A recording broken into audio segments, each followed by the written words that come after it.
പിതാവിന്റെയും പുത്രന്റെയും പരിശുദ്ധാത്മാവിന്റെയും നാമത്തിൽ ആമേൻ. ഇന്ന് നവംബർ 11 ചൊവ്വാഴ്ച. അമ്മേ പരിശുദ്ധ അമ്മേ, അമ്മേ പരിശുദ്ധമേ, ദൈവമാതാവേ, കൃപാസനത്തിലൂടെ ഞങ്ങൾക്കും ഞങ്ങളുടെ ദേശത്തിനും അമ്മ മധ്യസ്ഥം തേടി തന്ന എല്ലാ അനുഗ്രഹങ്ങൾക്കും കൃപകൾക്കും ഞങ്ങളിപ്പോൾ ഹൃദയം നിറഞ്ഞ നന്ദി പറയുന്നു. അമ്മേ പരിശുദ്ധമേ, ദൈവമാതാവേ, 2004 ഡിസംബർ 7 ഉച്ചകഴിഞ്ഞ് 2:30 കൃപാസനത്തിൽ സംഭവിച്ച അമ്മയുടെ പ്രത്യക്ഷപ്പെടലിനെ കുറിച്ച് തിരുസഭയ്ക്ക് സമർപ്പിച്ചിരിക്കുന്ന പഠനരേഖകളുടെ മേൽ സഭാത്മകമായ പഠനം ആരംഭിക്കുവാൻ ഞങ്ങൾ പ്രാർത്ഥിക്കുന്നു.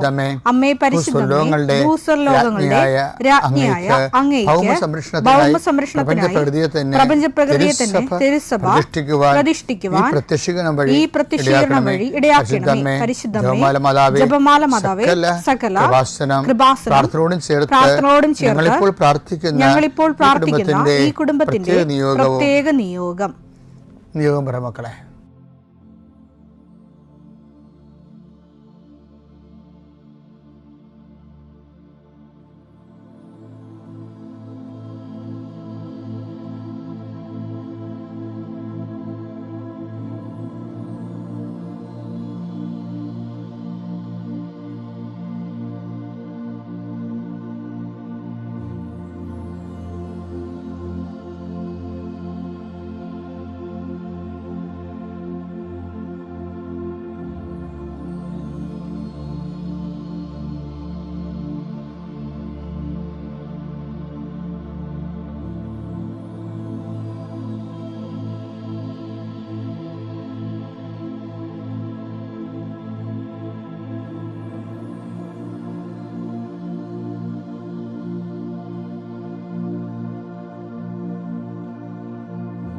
അമ്മയുടെ പ്രത്യക്ഷീകരണത്തിന്റെ ഈ അനുഗ്രഹവേളയിൽ ഞങ്ങൾക്ക് സാധിച്ചു തരുവാൻ കനിയണമേ.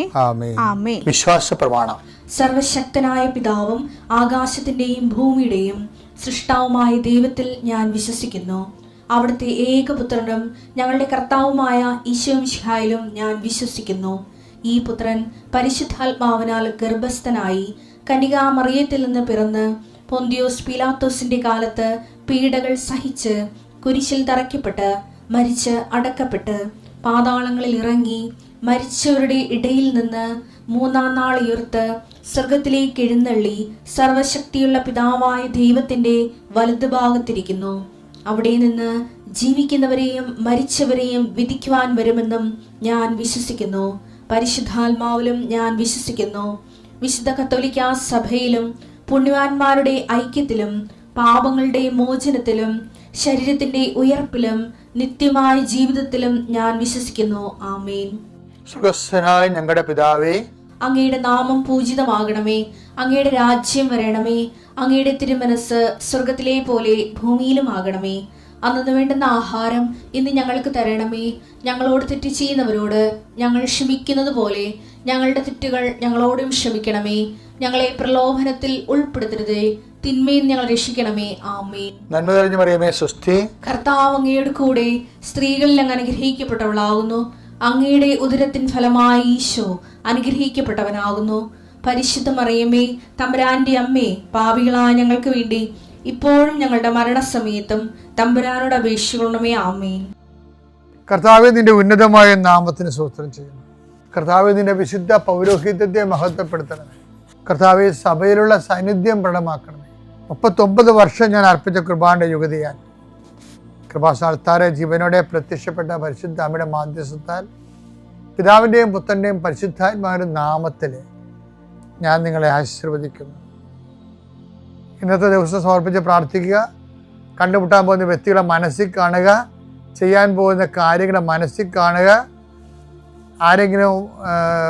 ആരുടെയെങ്കിലും തരത്തിലുള്ള നീരസമോ സങ്കടമോ അല്ലെങ്കിൽ ആരെങ്കിലും ഒരു ഭയമോ എന്തെങ്കിലും വിഷയങ്ങളുണ്ടെങ്കിൽ ആ മേഖലകളിലെല്ലാം പരിശുദ്ധമ്മ തൻ്റെ നീല മേലങ്കിയാൽ അങ്ങയുടെ മക്കളെ പൊതിഞ്ഞ് പിടിക്കട്ടെ എന്ന് പ്രാർത്ഥിക്കുന്ന ഇന്നത്തെ എല്ലാ ഉത്തരവാദിത്തങ്ങളും നിറവേറ്റിക്കൊണ്ട് നിങ്ങൾ രാത്രി തിരിച്ചു വരുമ്പോഴേ സമാധാനം നിങ്ങളുടെ ഹൃദയത്തിൽ ഉണ്ടാകാൻ ഇടയാക്കട്ടെ എന്ന് പ്രാർത്ഥിക്കുന്നു.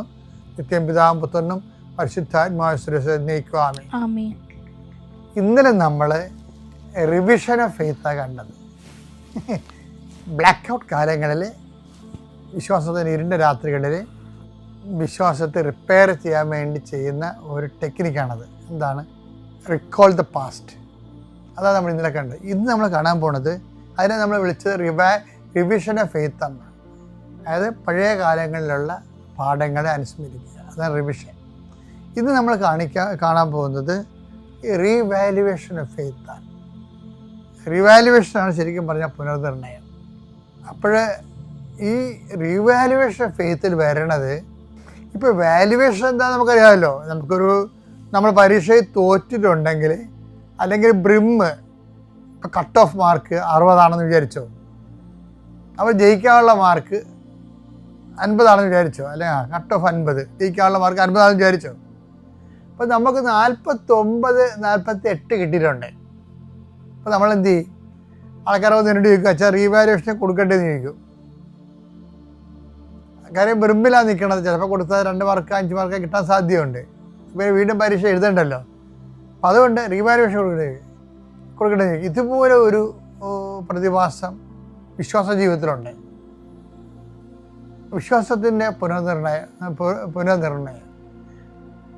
പുനർമൂല്യനിർണയം. അതായത് റീവാലുവേഷൻ വരുന്ന വിഷയം എന്ന് വെച്ച് കഴിഞ്ഞാൽ, നമ്മൾ എഴുതിപ്പോയ പരീക്ഷയ്ക്ക് മാർക്ക് കുറഞ്ഞു പോയിട്ടുണ്ടെങ്കിൽ അത് കൂട്ടുകയാണല്ല റീവാലുവേഷൻ്റെ ഉദ്ദേശം. ഇത് നമുക്ക് ചെയ്യാൻ പറ്റുന്നൊരു സമയം എന്ന് പറയുന്നത്, ഇപ്പം നമ്മൾ കഴിഞ്ഞ കാലങ്ങളിൽ നമ്മൾ ജീവിച്ചു വരുമ്പോൾ, ഇപ്പം നമുക്ക് ദൈവമായിട്ടുള്ള ഇടപെടലേ ഉണ്ടാകുന്നൊരു നേട്ടം എന്താണെന്നറിയാമോ? ഈ പാസ്റ്റ്, പ്രസൻറ്റ്, ഫ്യൂച്ചർ എന്നൊക്കെ പറഞ്ഞാൽ നമ്മൾക്ക് മാത്രമേ ആപ്ലിക്കബിൾ ഉള്ളൂ. മനസ്സിലായില്ലേ? പാസ്റ്റ്, പ്രസൻറ്റ്, ഫ്യൂച്ചർ എന്നൊക്കെ പറഞ്ഞാൽ നമുക്ക് മാത്രമേ ആപ്ലിക്കബിൾ ഉള്ളൂ. ദൈവത്തിന് അത് ആപ്ലിക്കബിൾ അല്ല. അതാണ് ഇതിൻ്റെ അകത്ത് വരുന്നൊരു മെച്ചം. വിദേശത്തൊക്കെ പോയി നമ്മൾ ജോലി ചെയ്യുമ്പോൾ നമുക്കൊരു മണിക്കൂറിന് ചിലപ്പോഴും $10 വല്ലതൊക്കെ ആണെന്നുണ്ടെങ്കിൽ ആ ഡോളർ ഇവിടെ വരുമ്പോൾ 10,000 രൂപയായിട്ട് മാറും ഒരു മണിക്കൂറിന്. അത് മനസ്സിലായത്? അപ്പോൾ അത് അനുസരിച്ച് വ്യത്യാസം വരുന്ന പോലെ തന്നെയാണ് ഈ ദൈവമായിട്ടുള്ള മൂല്യനിർണയത്തിൽ വരണത്. പാസ്റ്റ് എന്ന സംഭവം ദൈവത്തിനില്ല. അതുകൊണ്ട് തന്നെ ദൈവത്തിന് ഫ്യൂച്ചറും ഇല്ല. എവർ പ്രസൻറ്റാണ് ഉള്ളത്. എവർ പ്രസൻറ്റ് ഉള്ളത് കാരണം ഇപ്പം നമ്മൾ കഴിഞ്ഞ കാലങ്ങളിൽ നമുക്ക് ഒരു ചെറിയ ദൈവത്തെ വേണ്ട വിധം മനസ്സിലാകാഞ്ഞത് കൊണ്ടോ, വിശ്വാസത്തിൽ അകഴപ്പെടാഞ്ഞ കൊണ്ടോ, സാക്ഷി ജീവിതത്തിൽ ചില സമയത്ത് പരിക്കുകളുണ്ടാകും. പരിക്കുകളല്ല, വീക്ക് ടൈം ഉണ്ടാകും. നമുക്കിത് റെക്ടിഫൈ ചെയ്യാൻ പറ്റും. എങ്ങനെ റെക്ടിഫൈ ചെയ്യാൻ പറ്റും? അതെങ്ങനെ പരിഹരിക്കാൻ പറ്റും? അതിനാണ് നമ്മൾ റീവാലുവേഷൻ ഓഫ് ഫെയ്ത്ത് എന്ന് പറയുന്നത്. എവിടെയെങ്കിലും മാർക്ക് ഭൂതകാലത്ത് നമ്മൾ ജീവിച്ചപ്പോൾ ദൈവദൃശ്യത്തിന് കൃപ കുറഞ്ഞു പോയിട്ടുണ്ടെങ്കിൽ ആ കൃപ നമുക്ക് പരിഹരിക്കാൻ പറ്റും. ആ പ്രശ്നങ്ങളെ പരിഹരിക്കാൻ പറ്റും. അതിന് നമ്മൾ ചെയ്യേണ്ട ഒരു കാര്യം എന്ന് പറയുന്നത്, ഈ വേഗുല കാലങ്ങളില്ലേ, നമുക്കറിയാമല്ലോ ക്രിസ്ത്യാനിറ്റിയിൽ എപ്പോഴും വരുമ്പോൾ ഈ കുരിശ് കൃപയാക്കുന്ന പ്രോസസ്സാണ് എൻ്റെ അടുത്തുള്ളത്. കൃപയിൽ അധിഷ്ഠിതമായ ഒരു ജീവിതമാണെങ്കിലും നമുക്ക് കൃപ എന്ന് പറഞ്ഞാൽ ready to eat instant breakfast പോലെ ഒരു പാക്ഡ് ഫുഡായിട്ട് നമുക്ക് കൃപ കിട്ടത്തില്ല. നമുക്ക് തരുന്നത് കുരിശാണ്. കുരിശിൽ നമ്മൾ തരുന്ന കുരിശിൽ അത് ഭാര്യയിൽ നിന്നാകാം, ഭർത്താവിൽ നിന്നാകാം, നാട്ടുകാരിൽ നിന്നാകാം, എവിടെ നിന്നാകാം. നമുക്ക് തരുന്ന ഒരു കുരിശ് അസംസ്കൃത പദാർത്ഥം അതാണ്. അത് നമ്മൾ ഒരേ സൊല്യൂഷനൊക്കെ ഉപയോഗിച്ച് അത് പ്രിപ്പയർ ചെയ്തെടുത്തിട്ടാണ് അതിൻ്റെ താറ് വേറെ, വെള്ളം വേറെ, ഗ്യാസ് വേറെ ആയിട്ട് കളഞ്ഞിട്ട് ഇത് നമ്മൾ ഇതിൻ്റെ കൃപ ഉൽപ്പാദിപ്പിച്ചെടുക്കണത്. എന്ന് വെച്ചാൽ ഞാൻ എന്താ ഉദ്ദേശിച്ചത് നിങ്ങൾക്ക് മനസ്സിലായോ? ഒരു ജീവിത അനുഭവങ്ങൾ വരുമ്പോൾ നമ്മൾ അതിനകത്ത് ഉപയോഗിക്കുന്ന സൊല്യൂഷൻ എന്താണ്? Faith, hope, charity and submission, dedication. Theological virtues എന്ന് പറയുമ്പോൾ ഈ 3 വെർച്യൂസിനെ കുറിച്ചാണ് ക്ലാസിക്കലായിട്ട് പഠിക്കണമെങ്കിലും ഏറ്റവും ക്യൂൻ ഓഫ് വെർച്യൂ എന്ന് പറയുന്നത്, ഇപ്പം queen of prudence, queen of virtue prudence ആണെന്ന് പറയുമ്പോഴും ശരിക്കും പറഞ്ഞാൽ ക്യൂൻ ഓഫ് വെർച്യൂ എന്ന് പറയണത് അതിൻ്റെ കിങ്ങാണ്. ക്യൂൻ ഓഫ് വെർച്യൂ പ്രൂഡൻസ് ഇപ്പം അത് തിരുത്താൻ പോകണ്ടേ, കാരണം ദൈവശാസ്ത്രപരമായ ഒരു ഡെവലപ്മെൻറ്റ്സ് ആണത്. പക്ഷേ അതായത് കിങ് ഓഫ് അല്ലെങ്കിൽ ഈ എംപറർ ഓഫ് വെർച്യൂസ് എന്ന് പറഞ്ഞാൽ ആരാണെന്നറിയാമോ? സമർപ്പണമാണ്. സമർപ്പണം. അപ്പം വിശ്വാസം, പ്രത്യാശ, സ്നേഹം, സമർപ്പണം. ഇനി നമ്മൾ ഈ കുരിശ് നമുക്ക് തരുമ്പോൾ, കുരിശ് ഒരു ദിവസം ഉണ്ടാകുമ്പോൾ, ഇപ്പോൾ ഒരു കാര്യം ഇല്ലെങ്കിൽ ചിലപ്പോൾ നിൻ്റെ ജീവിത പങ്കാളി ഭർത്താവ് നിൻ്റെ കഴുത്തേക്ക് കയറും. നീയാണെങ്കിൽ നടുവേ മുറിഞ്ഞ് പണി ചെയ്ത ദിവസമായിരിക്കും അന്നായിരിക്കും നീ ഏറ്റവും കൂടുതൽ പണി ചെയ്ത്. നമ്മൾ ചെയ്യുന്ന പല കഷ്ടപ്പാടുകളും മറ്റുള്ളവർ കാണുന്ന ഒരു നിർബന്ധവും ഇല്ല. അവർക്ക് അവരുടെ കാര്യം നടക്കാതെ വരുമ്പോൾ നമ്മുടെ മേക്കെട്ട് കയറിയിരിക്കും. കാര്യം അവർക്ക് വേറെ പല ഫ്രസ്ട്രേഷൻ ഉള്ളതുകൊണ്ട് അത് എവിടെയെങ്കിലും കൊണ്ടുപോയി ഔട്ട്ലെറ്റ് ചെയ്യണമല്ലോ. അപ്പം അത് നമ്മൾക്ക് ആൾക്കാർ ഔട്ട്ലെറ്റ് ചെയ്യണം എവിടെ ഇരിക്കും? എളിതരം ഉള്ളിടത്ത് വാദം കൊച്ചെന്ന് പഴമക്കാർ പറയുമ്പോൾ അവർക്ക് ഏറ്റവും ഫ്രീ ആയിട്ടുള്ള സ്ഥലത്ത് കൊണ്ടുവന്ന് അവർ ഔട്ട് ബസ് ചെയ്യും. ചിലപ്പോൾ അമ്മയായിരിക്കും, അമ്മയായിരിക്കും, ചിലപ്പോൾ വേറെ ആരെങ്കിലും ആയിരിക്കും. അവർക്ക് സ്വാതന്ത്ര്യമുള്ള സ്ഥലത്താണ് കൊണ്ടുവന്ന് അവരുടെ ഫ്രസ്ട്രേഷൻസ് എല്ലാം ഡംപ് ചെയ്യണത്. അപ്പം അതുകൊണ്ട് അതുപോലെ ഒരു ദിവസം വന്നു കഴിഞ്ഞാൽ ഈ ഒരു ടൈം വരുമ്പോൾ നമുക്ക് ചെയ്യാൻ പറ്റുന്നത് വെച്ച് കഴിഞ്ഞാൽ അത് ഈ റീവാലുവേഷൻ ഓഫ് ഫെയ്ത്ത്, അതായത് വിശ്വാസത്തിൻ്റെ കഴിഞ്ഞ കാലങ്ങളിൽ എവിടെയെങ്കിലും മാർക്ക് കുറഞ്ഞു പോയിട്ടുണ്ടെങ്കിൽ, ക്രിസ്തു ജീവിതത്തിൽ നമുക്ക് കൃപ കുറഞ്ഞു പോയിട്ടുള്ള ഏതെങ്കിലും സിറ്റുവേഷൻ ഉണ്ടെങ്കിൽ നമുക്കതിൻ്റെ മൂല്യങ്ങൾ കൂട്ടാൻ പറ്റും. അതുകൊണ്ട് എവിടെയെങ്കിലും വിശ്വാസം കുറഞ്ഞു പോയിട്ടുണ്ടെങ്കിൽ നമുക്ക് ചെയ്യാവുന്ന ഒരു വിഷയം എന്ന് പറയുന്നത്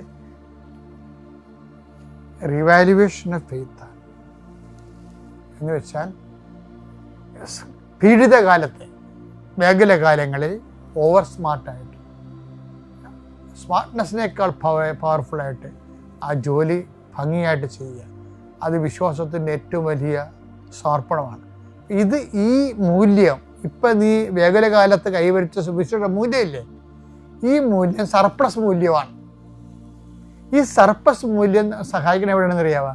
കഴിഞ്ഞ കാലങ്ങളിൽ നിൻ്റെ ഭൂതകാലത്ത് എവിടെയെങ്കിലും കൃപയുടെ മൂല്യം കുറഞ്ഞു പോയിട്ടുണ്ടെങ്കിൽ ഈ സർപ്ലസ് മൂല്യം കൊണ്ട് ടാലിയാക്കാൻ പറ്റുമെന്നാണ് ഞാൻ പറഞ്ഞത്. നിങ്ങൾ മനസ്സിലാക്കേണ്ടത്. ഓക്കെ അല്ലേ? Thank U.